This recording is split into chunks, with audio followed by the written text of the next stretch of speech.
Bonjour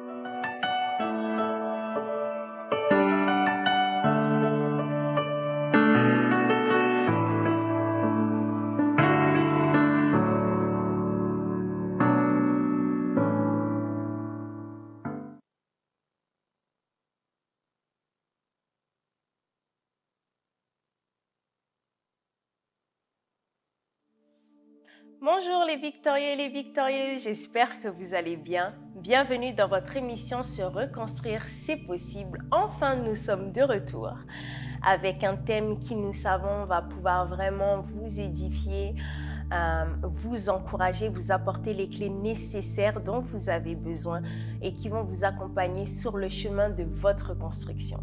Alors aujourd'hui, nous avons l'honneur, le privilège d'avoir avec nous Monsieur Gérard Koyaoto, que je vous présente, donc qui est mon mari, alias Mr. K, et qui est pour moi My Regent Love, l'homme qui a su conquérir mon cœur. Bienvenue à toi sur notre plateau, nous sommes très heureux de pouvoir te recevoir. Merci. Et bonjour à tous et à toutes. Quel effet ça te fait d'être au milieu de nous aujourd'hui, toi qui suis vraiment voilà, tout le travail qu'est l'association en privé, en fait, en backstage? Pour moi, c'est un plaisir, c'est un privilège parce que c'est l'accomplissement en fait, de beaucoup de travail. Et être sur le plateau, voilà, c'est un plaisir. Super, merci beaucoup en tout cas pour ta présence qui nous honore énormément. Alors aujourd'hui, on va vous partager un cœur à cœur. On va vous partager notre histoire, ce qu'a représenté aussi les conséquences et les séquelles des violences sexuelles, l'impact que cela a eu dans ma vie, dans notre couple aussi. Mais surtout, on va pouvoir vous partager comment on a pu se reconstruire, la place que mon conjoint, que mon mari en tout cas a pu avoir dans ma vie. Et donc voilà. Donc le thème de cette nouvelle émission sera le rôle des conjoints dans la reconstruction des victimes et l'importance du changement de perception vis-à-vis des hommes, qui sont véritablement des grands freins pour la reconstruction de nombreuses victimes. Alors c'est vrai que nous avons constaté, que ce soit toi comme moi, que beaucoup de victimes ont un mauvais regard, une mauvaise appréhension envers les hommes après les violences qu'elles ont subies. Et on a pu constater aussi, dû à notre histoire, mais aussi au couple aussi qu'on entoure, les problèmes et les souffrances aussi qu'ils rencontrent par rapport à ces séquelles-là. Et je vais d'abord aussi commencer par mon histoire du coup. Pour le coup, parce que c'est vrai que quand on s'est rencontrés, c'était pas évident pour moi. C'est vrai que j'étais dans une mentalité qui était assez très fermée. Ma perception et la vision que j'avais des hommes était très erronée. C'est vrai que j'avais une mauvaise estime de moi-même et c'est vrai que ces frustrations-là en fait sont sorties en fait quand j'ai eu la fibromyalgie. Quand la fibromyalgie est apparue, c'est vrai que j'ai dû faire face à mes souffrances qui étaient enfuies durant des années. J'ai dû faire face en fait aux souffrances qui étaient enfouies durant un certain temps et j'ai dû les affronter pour m'en sortir, comme j'ai pu vous partager à plusieurs reprises dans les autres vidéos. Et c'est vrai que ça a fait tomber les masques, les déguisements que je portais pendant des années. Et c'est vrai que toutes mes peurs, mes craintes sont sorties. C'est vrai qu'à ce moment-là, je me suis dit, moi et les hommes, c'est terminé. J'avais même aussi décidé de m'abstenir de toute relation sexuelle, de tout rapport, en fait, même avec les hommes, par peur, par frustration. Parce que du coup, j'avais un mauvais rapport avec mon image, avec le rapport aussi avec mon corps. Et puis, c'est vrai que ma situation aussi personnelle, et familiale à ce moment-là me donnait pas d'espoir, parce que j'avais déjà 2 enfants de 2 pères différents. Je me suis dit honnêtement, qui va pouvoir me prendre avec mon passé compliqué, avec mes enfants, avec mes frustrations, avec mes souffrances en fait. Et c'est vrai que j'étais très fermée par rapport à ça et c'est vrai que quand on s'est rencontrés aussi, j'étais très fermée. Parce que j'avais beaucoup de préjugés aussi sur les hommes africains. C'est vrai, c'est une réalité. J'ose le dire parce que voilà, je fais partie de la communauté culturelle africaine et pour moi, c'était des hommes qui étaient très fermés avec une mentalité qui était dure, très patriarcale. Je me suis dit en fait que c'était impossible pour moi en fait et encore moins quelqu'un aussi qui fait partie de mon pays. Et c'est vrai que ça a été un grand challenge pour moi, d'où l'importance du changement de la perception parce que par rapport à tous les articles que nous vous partageons, Victorieuse, je veux vraiment vous interpeller sur l'importance de ce sujet. Parce que le fait de ne pas changer de perception vis-à-vis des hommes, déjà, un, nous fait souffrir, mais de deux, nous pouvons passer véritablement à côté du bonheur, en fait, qui nous tend la main, mais surtout détruire ce que finalement nous voulons bâtir. D'où l'importance de ce changement-là. Donc, nous allons vous parler à cœur ouvert de cela. Bon, avant qu'on puisse parler de tous les deux, je vais présenter un peu notre couple qui est aussi assez atypique quand même dans sa composition. Parce que pour ceux qui ne le savent pas, voilà, nous sommes une famille recomposée. Comme j'aime dire, atypique et très colorée. Parce que j'ai des enfants métis. C'est vrai que quand mon mari m'a rencontrée, j'avais déjà 2 fils qui sont métis et mon mari avait déjà aussi un fils qui est bien black comme nous, mais aussi un enfant aussi que nous considérons aussi comme le nôtre, qui est un enfant que nous portons aussi dans notre cœur. Donc nous sommes une famille recomposée de 5 merveilleux garçons. Donc je suis très bien entourée. Vous avez vu l'importance aussi du fait de changer la perception des hommes, parce que comment j'aurais fait dans ce milieu complètement masculin.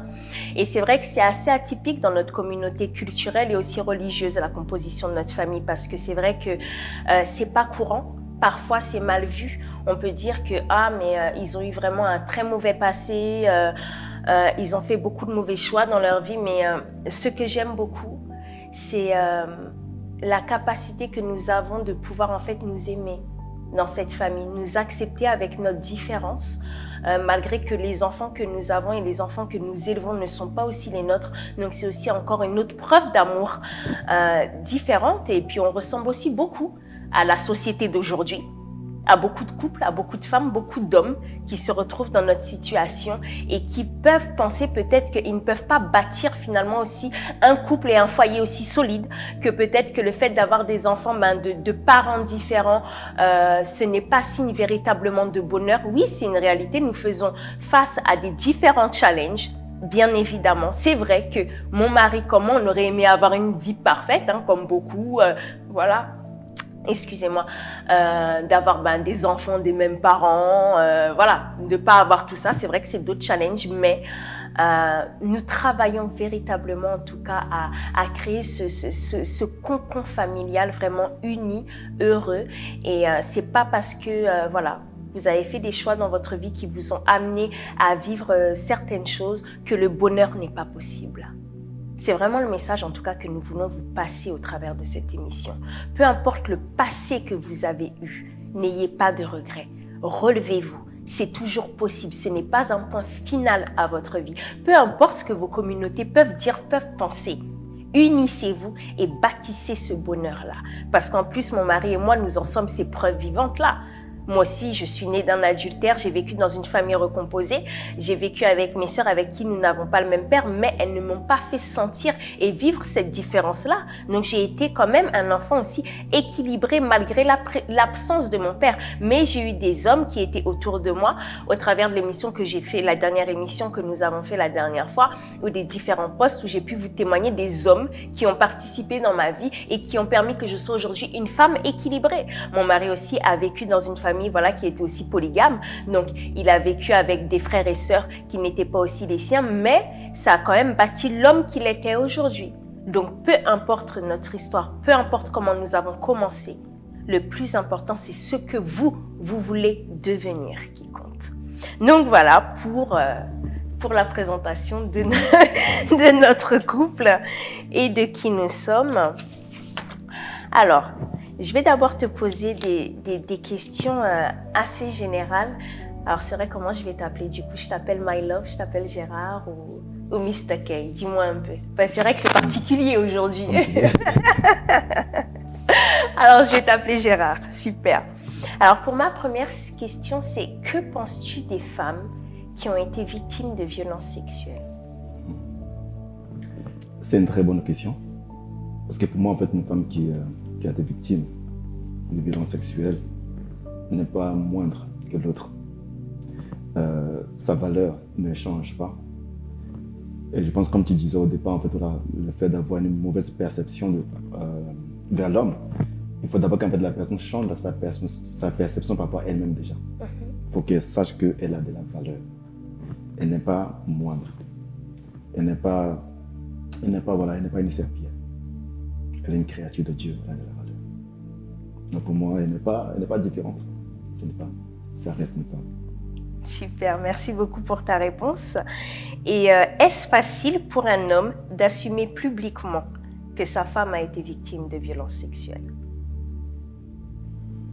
Est-ce facile d'assumer publiquement? Oui. Oui, parce qu'en fait, quand on épouse une femme, on épouse un homme, on l'épouse avec sa vie. C'est-à-dire sa vie passée, présente et future. Donc c'est un choix qu'on fait. Et quand on fait ces choix-là, ça veut dire avant de faire ces choix, on a réfléchi. On a réfléchi. Pourquoi? Parce que aujourd'hui, je suis marié avec toi, mais je n'ai jamais eu la pensée comme quoi voilà, tu étais moindre. Sinon, je t'aurais pas épousé. Je ne me serais pas marié avec toi. C'est parce que voilà, dans ma perception, dans ma conception, dans ma pensée, voilà, tu es une femme de valeur. C'est pour ça que je t'ai épousé. Merci beaucoup. Et selon toi, quel est le rôle des conjoints dans la reconstruction des victimes? Le rôle des conjoints, c'est vraiment très important et capital. Pourquoi? Parce que l'homme a une place, le mari a une place particulière. Et ben moi, je suis chrétien. Je ne peux pas cacher ce que je suis. Dans ce livre-là, il est dit que l'homme doit aimer sa femme et la laver avec l'eau de la parole. Ça veut dire qu'en fait, la femme peut subir des violences verbales, violences physiques, violences sexuelles, il y a plusieurs genres de violences. Maintenant, l'homme, en tant que mari, en fait, on doit faire un travail de reconstruction, un travail de restauration. Et pour restaurer ce qui a été cassé, il faut utiliser la parole. C'est-à-dire de prendre le temps vraiment de dire des bonnes paroles à son épouse, de dire voilà, que tu es belle, que tu es merveilleuse, que tu es magnifique, que tu es extraordinaire. Et de ne pas dire une parole qui va faire revenir en vie sa blessure. De tout faire en fait pour ne pas que ces blessures-là reviennent en vie, de tout faire pour guérir ces blessures cachées. Super. Et tu as dit parce que tu es chrétien, mais pour les hommes qui ne partagent pas notre foi, parce que nous savons qu'au travers de l'association LVPE, ben, c'est ouvert à tout le monde. On sait très bien que ce n'est pas voilà, religieux, ni sur une base voilà, de la foi, enfin, c'est-à-dire que c'est ouvert à tout le monde. Mais par rapport à ces hommes-là qui ne partagent pas ta foi, par exemple. Mais en fait, il faut savoir que les principes ne changent pas. Les principes sont pareils. Les principes sont pareils. Ça veut dire qu'un chrétien, par exemple, s'il veut trouver un emploi, il faut qu'il fasse les démarches. Et celui qui n'a pas la foi aussi, il faut faire des démarches. Donc pour moi, en fait, un principe reste un principe. Une femme aime en fait être valorisée. Une femme aime être considérée. Une femme aime en fait se voir qu'elle est la plus belle aux yeux de son mari. Donc, le mari, qu'on soit chrétien ou non chrétien, en fait, c'est le même principe. C'est-à-dire que si je me place devant ma femme et que je la dévalorise, ou que je prononce des paroles injurieuses, en fait, je la détruis. Je ne la bâtis pas. Super, merci beaucoup pour cette réponse-là. Donc, on va revenir un peu à notre histoire du coup personnelle. C'est vrai que c'est inédit pour nous deux, hein, parce que c'est vrai que très peu de personnes savent véritablement ce que nous avons pu vivre, partager par rapport aux conséquences et aux séquelles que les violences sexuelles ont pu avoir dans notre vie, parce que je pense que tu devais être quand même intrigué par ma personne. Quand on s'est rencontrés, tu t'es peut-être dit que bon, en sachant que tu connaissais déjà mon passé, le fait que j'ai déjà 2 enfants, que j'ai une certaine assurance déjà vis-à-vis de moi-même, pas en couple hein, bien évidemment, parce que ça je l'apprends tout de suite, mais par rapport à moi-même, à mon image, par rapport à ce que mon mentor et mon père de cœur aussi a pu faire dans ma vie, comme on en a pas déjà partagé au travers de l'émission précédente avec Monsieur Pierre-Yves Chaubeau. Donc, qu'est-ce qui t'a en fait intrigué chez moi quand tu t'es approché de moi en fait, et par rapport à mon passé? En fait, personnellement, il n'y a rien qui m'a intrigué. Rien qui m'a intrigué quand j'ai fait les démarches de venir vers toi, parce que voilà, tu me plaisais. Que j'ai vu que tu étais belle à mes yeux et que c'est toi que moi je voulais. Et Pour être sincère, en fait, c'est que je ne savais pas réellement dans quoi je m'engageais. C'est dans le mariage, en fait, que j'ai commencé à découvrir. En fait, je n'imaginais pas, en fait, ce qui se cachait derrière. Parce que, voilà, on peut avoir une apparence. On peut avoir une apparence.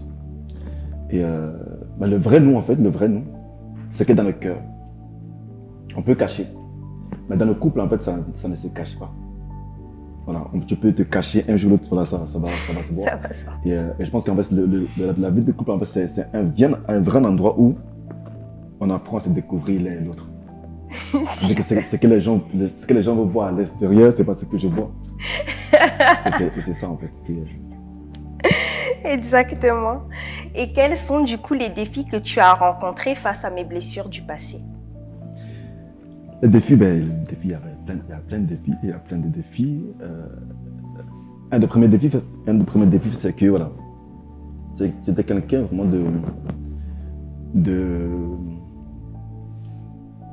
En fait, tu n'avais pas confiance en l'homme, en tant que mari, en tant qu'époux.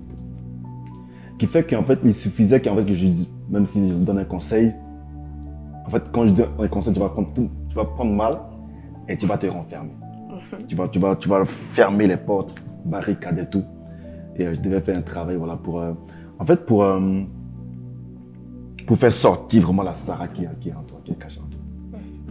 Et tu étais plein de colère, de frustration.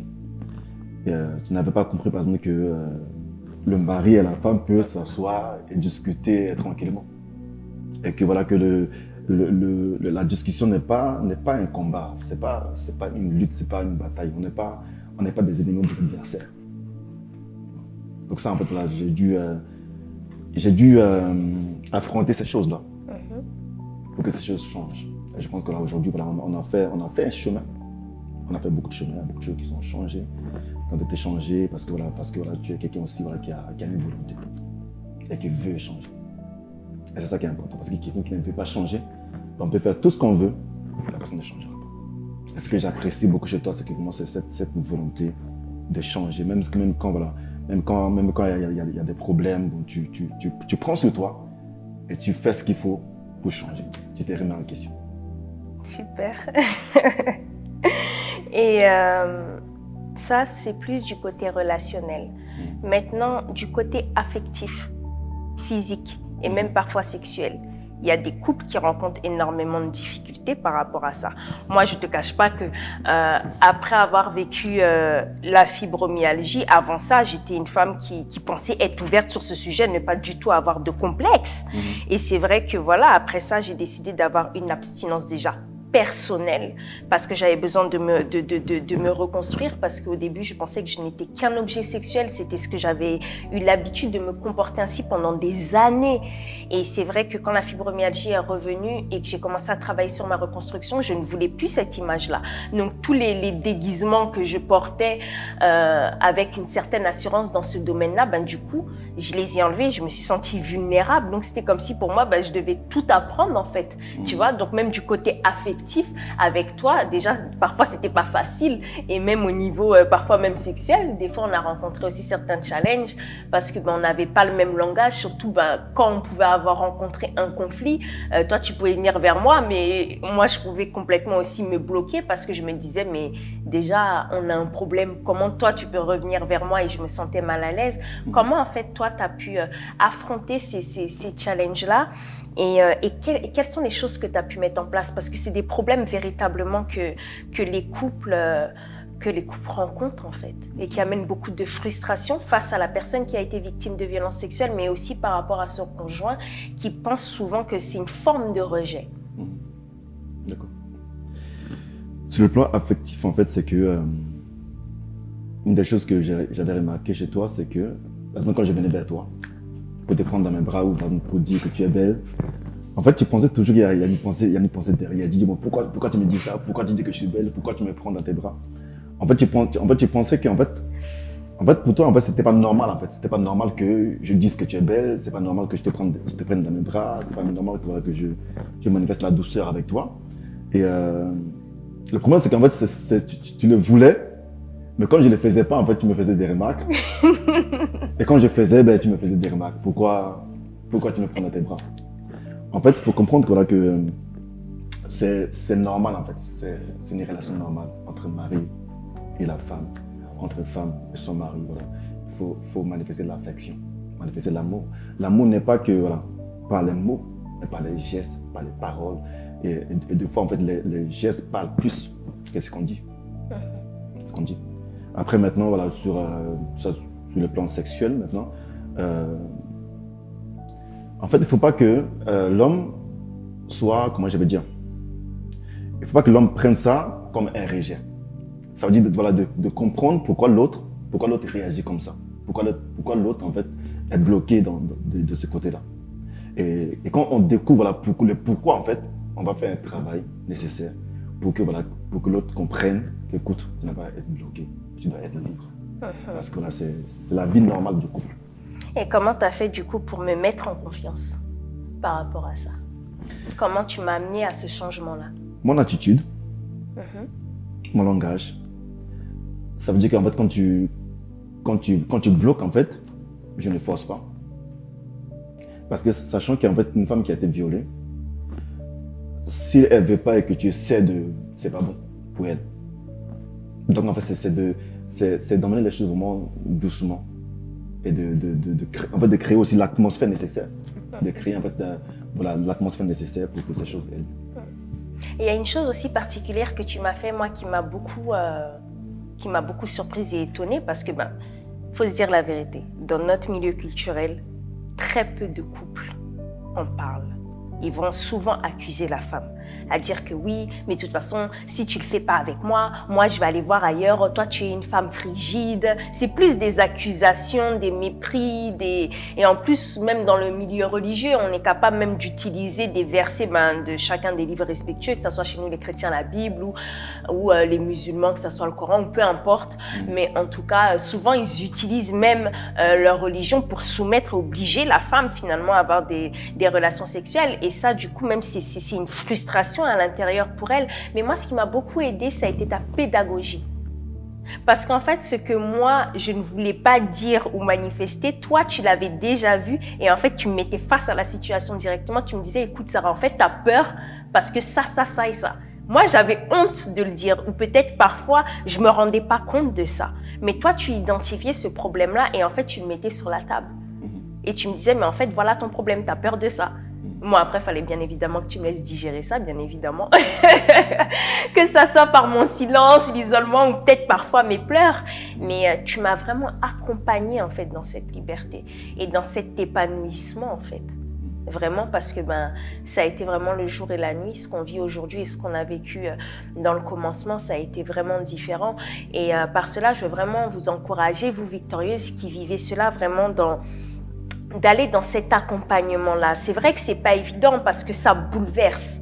Ça bouleverse les émotions, ça bouleverse l'entendement, notre pensée, le rapport aussi avec l'autre. Parce qu'en fait, c'est normal et c'est logique. Sur ça, vraiment, je veux pas que vous puissiez culpabiliser parce que c'est un homme qui vous a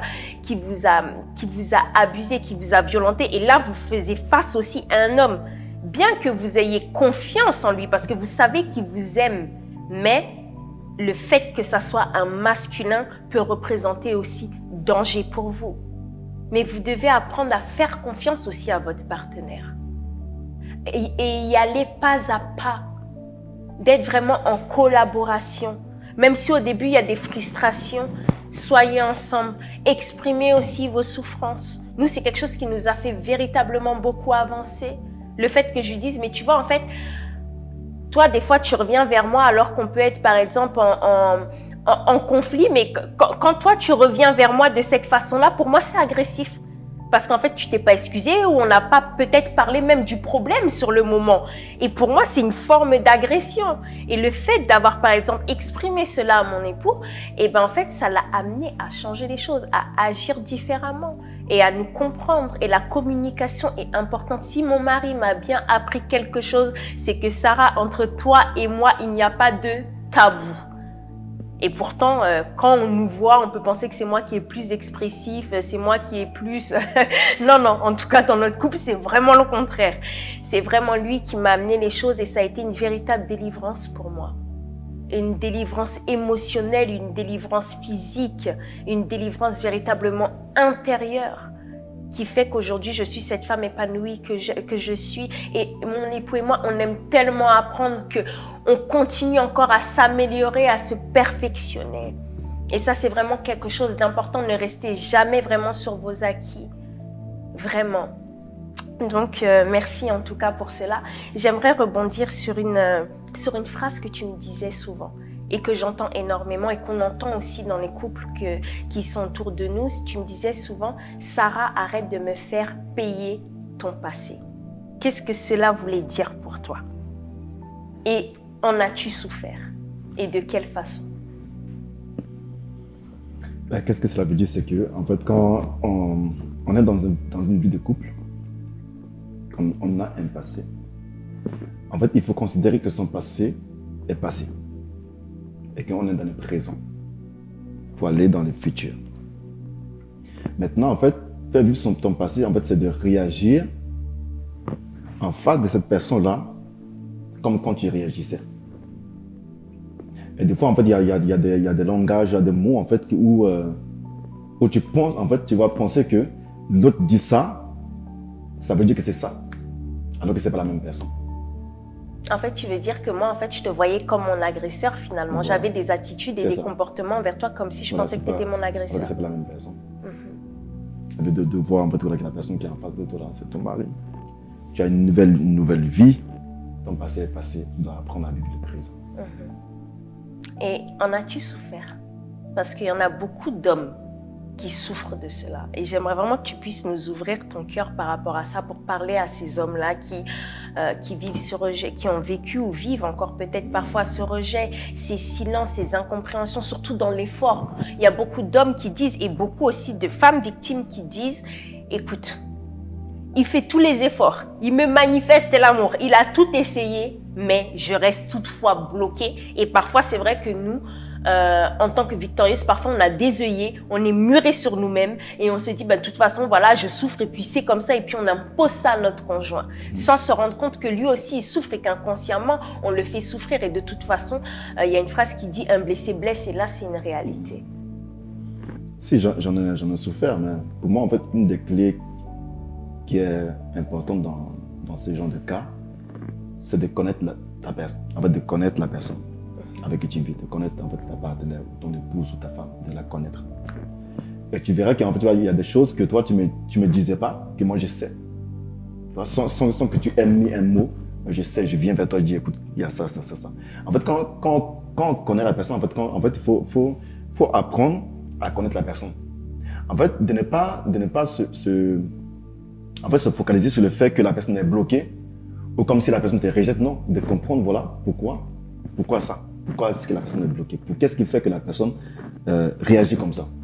Et quand on comprend pourquoi la personne réagit comme ça, en fait, on va adopter un comportement ou un langage qui va changer les choses.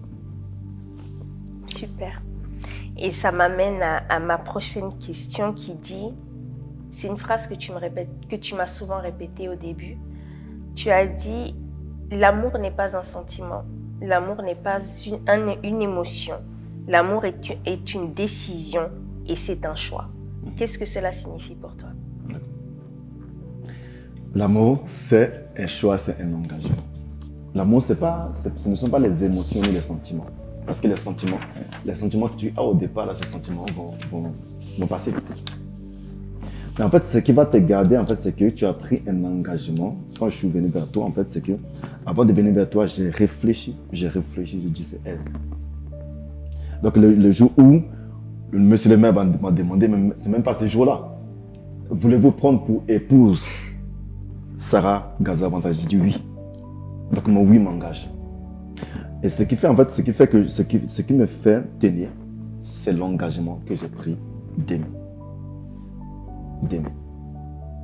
Et aimer, c'est de se donner. Aimer, c'est aussi pardonner. Aimer, c'est aussi apprendre à connaître l'autre. Aimer, c'est en fait d'accepter l'autre, en fait, malgré ses défauts. Aimer, c'est dire que, voilà, que cette personne-là n'a pas que des défauts, mais des qualités. Et des fois, en fait, on voit plus les défauts que les qualités. L'amour, c'est un engagement. Et c'est cet engagement-là qui va te faire t'aimer. Pourquoi? Parce que la personne que tu épouses aujourd'hui, demain, pourra te sortir un mot, une phrase, ou des actions, des réactions qui vont peut-être te blesser. Mais si tu te fies aux sentiments, alors tu vas dire que je ne l'aime plus. Mais quand tu te bases sur ta décision, sur ton engagement, alors tu dis, c'est elle que j'ai choisi, je me suis engagé, j'irai jusqu'au bout. Moi, c'est ça en fait. Super, merci beaucoup. Et quels conseils tu pourrais apporter aux couples qui rencontrent ce genre de problème, aux couples en général, mais aussi aux victorieuses qui ont peur de s'engager, d'avoir des relations de couple, mais aussi un conseil aussi pour les conjoints qui sont accompagnants et qui doivent être acteurs dans la reconstruction de leur épouse ou de leur partenaire. Je vais commencer en fait par les victorieuses qui aspirent au mariage. Je vais te dire que c'est possible. C'est possible. Et que tous les hommes ne sont pas pareils. Il y a hommes et hommes. Il ne faut jamais généraliser les hommes. De la même manière que les hommes, on ne généralise pas les femmes. Ce n'est pas parce que j'ai vécu ça et que tous les hommes ou toutes les femmes sont pareils. Donc déjà, en fait, si tu aspires au mariage, commence à changer ta perception. À changer ta perception vis-à-vis de l'homme. Dis, voilà, j'ai subi ça. Et tous les hommes ne sont pas pareils. Un jour, je trouverai l'homme qui m'aimera tel que je suis, qui pourra m'accepter tel que je suis. Maintenant, à ceux et celles qui sont déjà dans le mariage et qui vivent des moments difficiles, apprends à connaître ton partenaire, ta partenaire. Tu as fait un choix, tu t'es engagé. Et quand on s'engage, en fait, c'est aussi pour aider cette personne. C'est pour l'aider. Il y a une manière qu'en fait, l'homme aide la femme aussi aide le mari. C'est en s'entraidant qu'on devient meilleur. Et l'une des choses aussi qui est importante, c'est d'apprendre vraiment à ouvrir son cœur. Une des choses que j'aime avec mon épouse, quand je mets un doigt sur un point, je sais qu'elle va bloquer.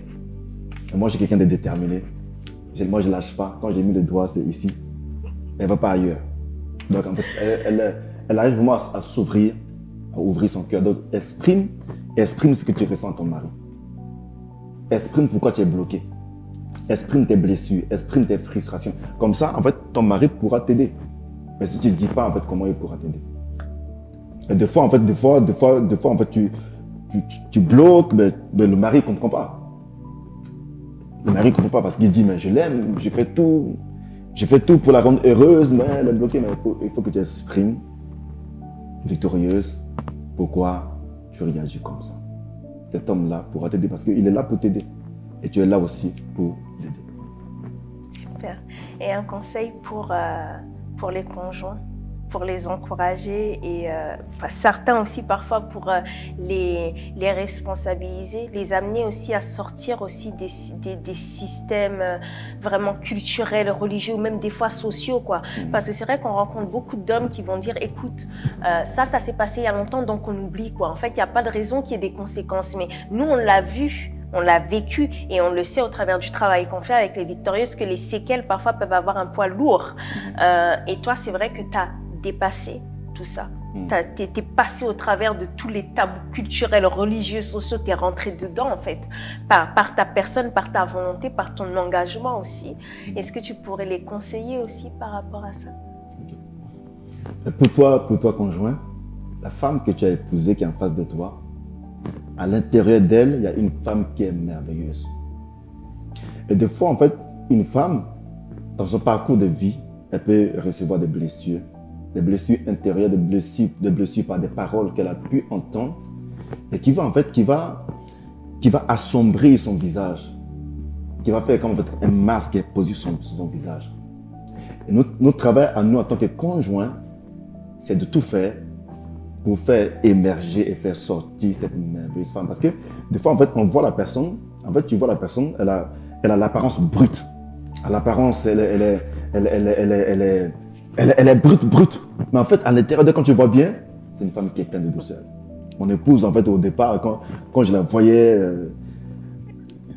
la première fois de ma vie où j'ai vu quelqu'un en colère, faire une crise de colère, c'était avec elle. Une crise de colère où elle tremblait de tout son corps. Mais à l'intérieur d'elle, je sais qu'en fait, c'est une femme qui est pleine de douceur. Mais en fait, l'apparence extérieure, c'est une carapace qu'elle a formée en fait pour se protéger. Pour se protéger en fait des hommes, pour se protéger en fait des événements extérieurs. Et cette carapace-là, on peut la faire tomber. Donc ne lâche pas, continue, persévère même quand tu ne comprends pas, même quand elle est bloquée, tu es là pour l'aider. C'est les conseils que j'ai donnés. Après, le moment est court vraiment pour entrer dans les détails, pour dire voilà, comment c'est. Super, mais l'avantage que vous avez, Victorieux, c'est que bientôt, il aura aussi ses propres émissions. Il pourra aussi voilà, encourager les conjoints dans ce domaine-là et ça va vraiment être super. Ça va vraiment pouvoir vous apporter des clés, des conseils pour équilibrer votre couple et vivre vraiment le bonheur que vous désirez.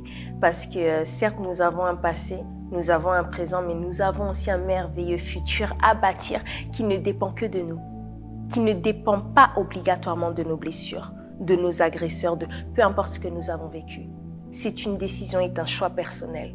C'est un combat à mener. Il faut juste décider de se lever et de s'en débarrasser. Oui, comme j'aime dire, ça ne va pas être évident. Oui, ça va parfois être difficile, mais ça en vaut la peine. Parce qu'il n'y a rien de plus beau, de plus merveilleux que d'avoir une vie changée et transformée. Ça, c'est vraiment très important. J'aimerais revenir sur un point, c'est souvent nous en tant que victorieuses face à notre époux, à notre conjoint, on se sent très minimisé.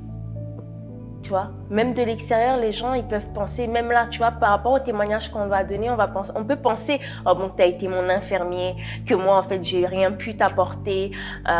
Et beaucoup de victorieuses ont cette mentalité, enfin je pourrais même dire en fait cet esprit d'infériorité à se dire mais de toute façon je ne peux rien apporter à cet homme, c'est lui qui m'aime, c'est lui qui me comprend, il n'y a rien à sortir de moi, en quoi en fait je peux être vraiment voilà une bonne chose en fait pour lui quoi.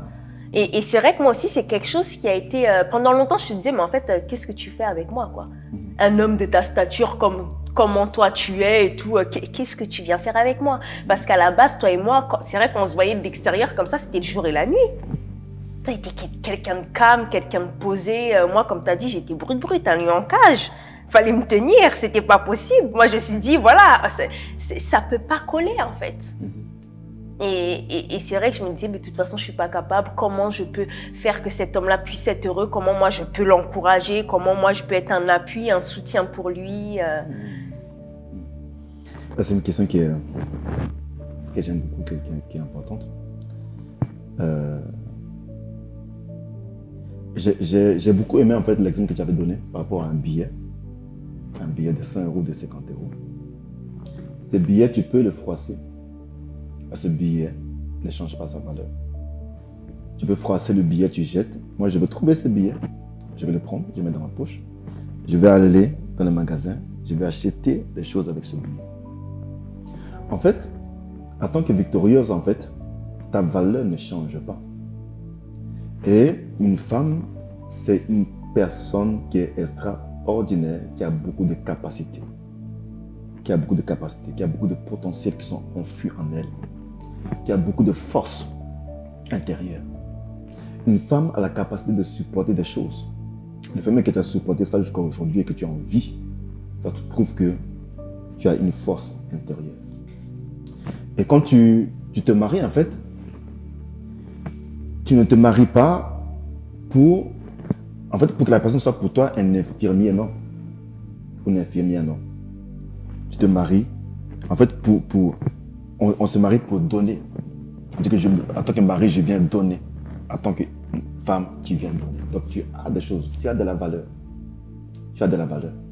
Donc, en fait, si tu te considères, en fait, inférieur, ou tu te rabaisses, tu te minimises, face à ton mari, ben, tu ne pourras rien lui apporter. Parce que c'est ta perception, tu te dis, bah, je ne peux rien lui apporter. Il est plus que moi. Voilà, il est plus intelligent que moi. Lui n'a pas vécu ça.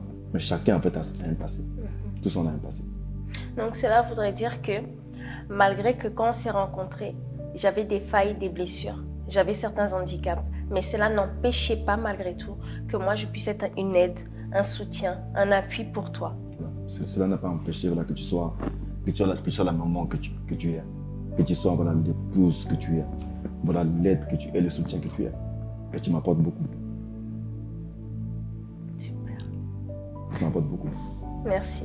C'est vrai que c'est très important, je pense qu'on ait évoqué ces points-là. Parce que beaucoup vivent des frustrations, des souffrances même personnelles.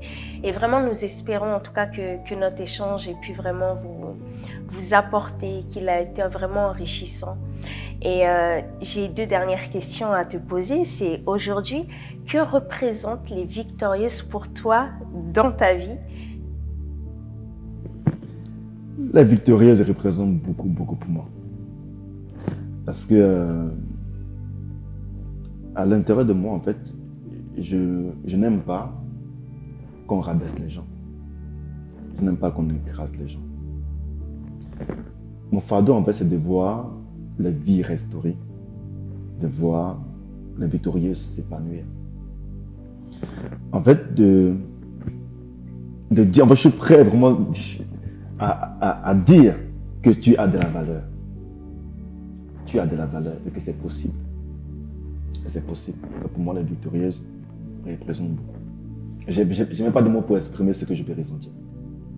Et comment tu vis ton quotidien avec les victorieuses? Bon, parce que la réalité est que les victorieuses ont une grande place dans notre vie, dans notre famille, dans le travail aussi que je peux faire au quotidien aussi avec l'équipe.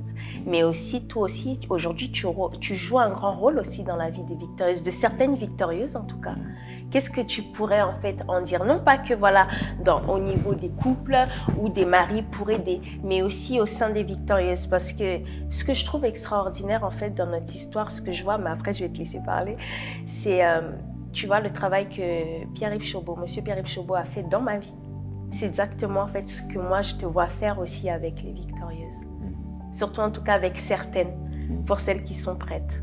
Donc, qu'est-ce que cela représente pour toi? Quel est ton rôle? Comment tu vois leur évolution?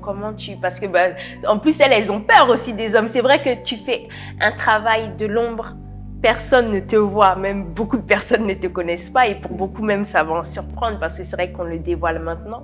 Mais voilà, comment tu vis ça? Mais du coup, on va dire à certaines avec qui je suis en relation. Parce que en tant que victorieuse, tu as besoin d'un mentor ou en fait de l'image masculine. En fait, qui va t'apporter certaines choses que tu n'as pas. Par exemple, si mon épouse te dit que tu es belle et qu'un homme te dit que tu es belle, c'est différent. C'est pas la même chose. Et il y en a, par exemple, si je peux te donner un exemple, il y en a une voilà, avec qui voilà, je suis en contact. Mais en fait, quand je l'exprime, en fait, quand je lui dis, écoute, tu n'es pas n'importe qui. Tu es belle. Donc, prends soin de toi. Et je vois les changements. En fait, je vois le changement même dans sa manière de s'habiller, dans sa manière même de se comporter, même sur son visage, ça se voit. Ça se voit parce que le but de père, en fait, un père, voilà, son but, voilà, c'est de construire voilà, la femme, soit sa fille, qu'elle devienne vraiment une femme. Voilà, donc la parole d'un père est très importante. Est très importante. Quand on ne peut pas dire à sa fille, voilà, tu es belle, voilà, tu peux, tu es magnifique, tu es extraordinaire.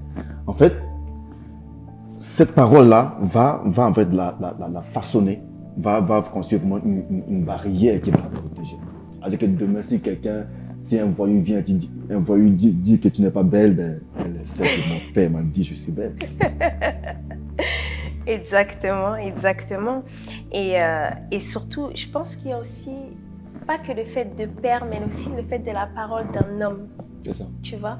Surtout quand tu as été détruit par un homme, le fait d'être rebâti aussi par un homme aussi, c'est aussi très important dans le concret. C'est ça que je disais, en fait, ce que je disais au départ. Je disais qu'en fait, si par exemple mon épouse, tu dis à une victorieuse qu'elle est belle, en fait pour elle, elle va dire c'est normal, c'est une fille comme moi.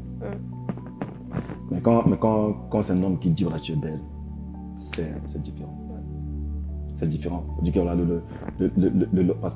Parce que imaginons un exemple où voilà, une fille qui a vécu dans une relation qui était toxique, qui a vécu avec un ami, partenaire, qui l'a tellement rabaissé par des paroles, par des mots. Tu n'es bonne à rien, tu peux rien, tu es nul, tu es comme ça, tu n'es pas belle, tu es comme ça, tu es comme ça. En fait, cette personne a besoin, parce que il faut des paroles pour renverser les paroles. Donc, cette personne a besoin d'être maintenant en compagnie de quelqu'un qui va dire les paroles contraires pour renverser. Et ça prend du temps. Du coup, au début, quand tu dis, en fait, quand tu dis que la personne est belle, en fait, la personne prend ça comme ça. Mais plus tu vas le dire, plus tu vas être sûr dans ce que tu dis, plus elle va commencer à considérer ces paroles. Et ça va commencer à changer sa perception de l'image qu'elle avait d'elle-même. Donc, pour moi, c'est important. Voilà, c'est important, en fait, c'est important la présence d'un homme, d'un père dans la vie, voilà, d'une victorieuse. Super, merci infiniment. Merci pour cet entretien. Merci d'avoir accepté d'avoir participé à cette émission. Au nom des victorieuses, au nom de l'équipe LVPE, mais surtout en mon nom à moi aussi, je te remercie. Merci pour le travail que tu as fait dans ma vie. Merci dans le travail aussi que tu fais dans la vie des victorieuses qui nous entourent. Merci d'avoir accepté aussi mon travail qui n'est pas évident. Le fait que j'ai aussi cette vie publique-là qui est pas évidente à porter, à assumer. Et sans ton soutien, en tout cas, personnellement, moi, je n'en serais pas là. Certaines victorieuses aussi ne seraient pas au niveau où elles en sont.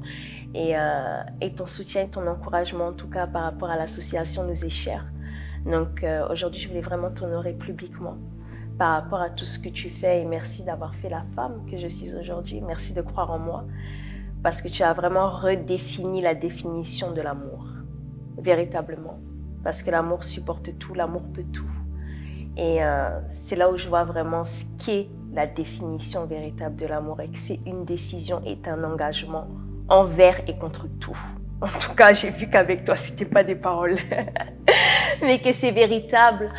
Et pour vous, victorieux, victorieuses, c'est très rare qu'on ouvre nos cœurs comme ça sur notre histoire de couple ou sur notre vie personnelle, en tout cas, ainsi. Ce n'est pas pour donner envie, mais vraiment pour de redonner espoir. Parce que nous ne sommes pas meilleurs que vous, non. Nous nous sommes juste donné la main. Nous avons juste pris l'engagement de pouvoir se reconstruire, de bâtir la vie de famille que nous avons. Nous avons fait le choix de nous aimer l'un et l'autre et d'essayer de bâtir et de non pas nous détruire. Parce que oui, nous aurions pu avoir le choix de laisser le passé nous envahir et de vivre un véritable calvaire et enfer, ou de faire finalement de ces blessures et souffrances du passé un tremplin sur lequel en fait nous pourrons nous appuyer pour nous propulser vers le bonheur auquel nous aspirons. Donc voilà, nous voulons vraiment être un espoir pour vous. Un espoir que oui, se reconstruire, c'est possible malgré nos manquements, malgré nos erreurs du passé, malgré les mauvais choix que nous avons faits, malgré la vulnérabilité que nous avons pu avoir, malgré les violences sexuelles que nous avons pu subir malgré nous. Oui. Et effectivement, tous les hommes ne sont pas mauvais. Et c'est vraiment avec cette vidéo, en tout cas, que nous allons clôturer le thème, en tout cas, du changement de la perception des hommes. Bien évidemment, nous allons continuer à vous partager au travers de nos réseaux sociaux des articles sur la transition, de comment mettre voilà, certaines choses en pratique au quotidien pour vous amener à ce changement-là. Mais voilà, c'était en tout cas un cœur ouvert avec Mrs. et Mr. Kane. C'était vraiment un plaisir pour nous. N'oubliez pas de partager cette vidéo qui va pouvoir aider quelqu'un, redonner espoir à des couples qui n'y croient plus, redonner espoir à certaines qui ont avorté complètement, enterré leurs rêves de vie de couple, de bonheur, et aussi encourager aussi des merveilleux conjoints, à ces héros. Oui, vous êtes nos héros, vous êtes les héros de notre cœur, vous. Ce que j'appelle les conjoints des victorieux, cet entourage qui est précieux. Vous êtes vraiment des vaillants héros, des vainqueurs. Et ne baissez pas les bras. Parce que peu importe ce que vous semez aujourd'hui, vous allez vraiment en savourer les fruits quand ça aura eu le temps de mûrir au travers votre conjointe. Mais votre travail n'est pas vain. Donc voilà, c'était Mrs. Kay, encore une fois, pour vous challenger et je vous dis à très bientôt.